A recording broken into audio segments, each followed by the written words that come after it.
Ciao, my name is Umberto Mucci and this is We the ItaliaNews, a podcast about Italy during coronavirus times. Today is Monday, February 21, 2022. Just a few numbers as every Monday about the situation of the contagion in Italy, where things are getting better day by day.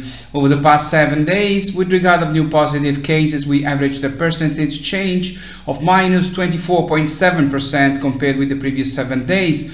In the same period, the average change in the number of patients admitted to ordinary COVID wards was minus 17.3% and minus 21.5% in the intensive care units.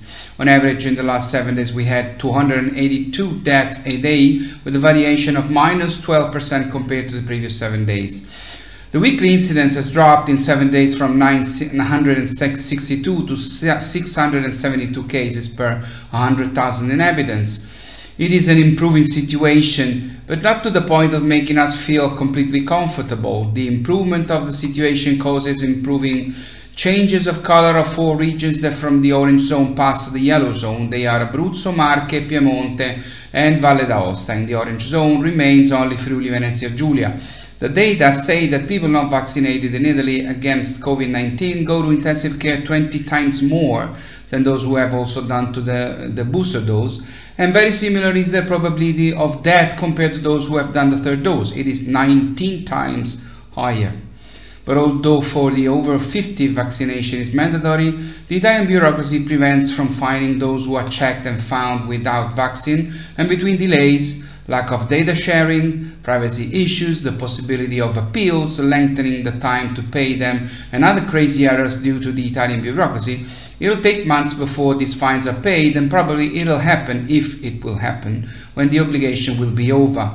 In a few days, in fact, the government will announce the roadmap to eliminate as soon as possible the restrictions against COVID emergency, at least some.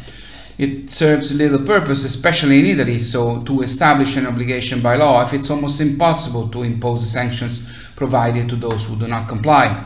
In the meantime, the Italian Drug Agency has approved an additional booster dose, the 4th dose of anti-COVID vaccine, only for severely immunocompromised Italians with the same timing as the 3rd dose. It was also communicated that the probable periodicity of vaccination against COVID-19 is in our future, at least when products updated to the new circulating variants of the coronavirus will be available. So in Italy, if there will be no other important news, we are going towards a vaccination approach like the one we have for the flu, aimed in particular at categories at higher risk. Exactly today, February 21, 2 years have passed since the beginning of the pandemic in Italy, calculated from the first death we know of. That of Adriano Trevisan, a man from the small town of Euganeo in Veneto. And after 2 years, some accounts have been made about the cost of this pandemic that has disrupted our lives. The expenditure of the emergency commissioner structure that has been responsible for providing pharmaceutical supplies and to organize the vaccination campaign has been so far 4,360 million euros. For the purchase of vaccines to the Italians, the expenditure so far has been 5 billion euros. These two expenses have been borne by the state, but in Italy healthcare is for the most part borne by the regions, and for COVID, the 20 Italian regions have so far spent an amount of 14 billion euros. The small and medium Italian companies instead have spent until today 3 billions and 300 millions in order to adapt themselves to the rules previewed from time to time and in order to try to survive to the inevitable consequences on the economy and on their normal productive cycle. Other data just released concern exports of Italian products, and these are very good data. In 2021, Italian exports are expanding strongly, plus 18.2%, and are rising to levels higher than in 2019 before the pandemic. Growth is stronger towards European Union countries, plus 20%, than non-European markets, plus 16.3%. Growth is mainly driven by increased sales of basic metals and metal products, machinery, refined petroleum products, chemical substances and products, and transport equipment excluding motor vehicles. Only the export of pharmaceutical, chemical, medicinal and botanical articles is decreasing. In the year 2021, the trade surplus increases to plus 50,460,000 euros. Yesterday, the Winter Olympics in Beijing ended, and the next ones will be held in Italy. In 2026, the cities of Milan and Cortina, respectively, in the regions of Lombardy and Veneto, will host the Olympic athletes. In Beijing, Italy finished in 13th place in the traditional medals tables, where the gold medals weigh more, 9th in the American medals table, where that is the one that takes into account the total number of medals won. As for the podiums, for Italy, Beijing 2022 is the second edition of the Winter Olympics ever, with 17 medals, 2 golds, 7 silvers and 8 bronzes, after Lillehammer 1994. Compared to Pyeongchang 2018, Italy grows by 70%.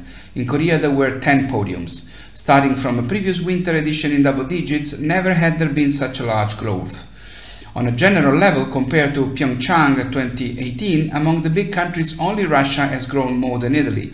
Of the 19 Italian medalists, the third largest number ever, 9 are men and 10 are women. Beijing 2022 in fact was once again a female-dominated Olympics with 52.94% female medals, 29.41% men and 17.65% mixed. The medals came from 7 regions, with Lombardy at the top. With its 119 athletes, 82 men and 47 women, the Italian team won the medal in 8 different disciplines, something that has never happened in history. Suffice it to say that in the most successful edition, which once again was Lillehammer 1994, Italy medaled in only 5 disciplines. Only Russia, Canada and Norway did better than the Azzurri in China, with medals in 9 disciplines. You know, my friends, that in Italy is a very interesting country where anything can happen. And this story I'm ending this video with is pretty interesting and maybe a little bit amazing. Italy's newspapers of these days are full of a story called "It Could Be Leonardo," about the discovery of a Mona Lisa, a replica of the world-renowned masterpiece in the Louvre. This Mona Lisa was found in the art collection of the Italian Parliament in Rome, because the Italian Parliament has an art collection, and quite one. The work is referred to as the Torlonia Gioconda because in the past it was owned by the noble Torlonia Roman family. Truth is that this is not a newfound artwork. In 2019, on the 500th anniversary of Leonardo's death, the restored Torlonia Gioconda was a star attraction in an exhibition dedicated to the 3 years in which the Renaissance master Leonardo da Vinci lived and worked in Rome. The restoration of the work confirmed that it dates to the first half of the 16th century. These days, Italian art critics are arguing among themselves, as in the last 2 years only virologists have done, each with his or his own opinion about the quality of this Mona Lisa and whether it is at least partly the work of Leonardo da Vinci or not. The painting has been hanging in an office of the Chamber of Deputies since it returned from the 2019 exhibition, but it has been decided that from March it will be on display for visitors to the Parliament building. Because every year 200,000 people visit the Parliament building in Italy. 60,000 of them are students. Now, before the restoration of 2019, however, this painting had remained in a basement along with other works of art. This is the fate of thousands of paintings, statues and other works that have been lying for years in the warehouses, the basements and the deposits of Italian palaces, museums, churches and institutions.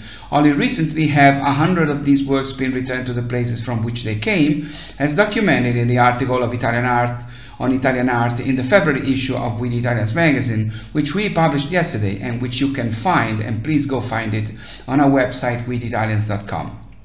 It's all for now, it's all for today. I see you next Thursday. Please stay safe, please take care of yourselves, please protect yourselves. My name is Umberto Mucci, this was We the ItaliaNews. Ciao from Rome.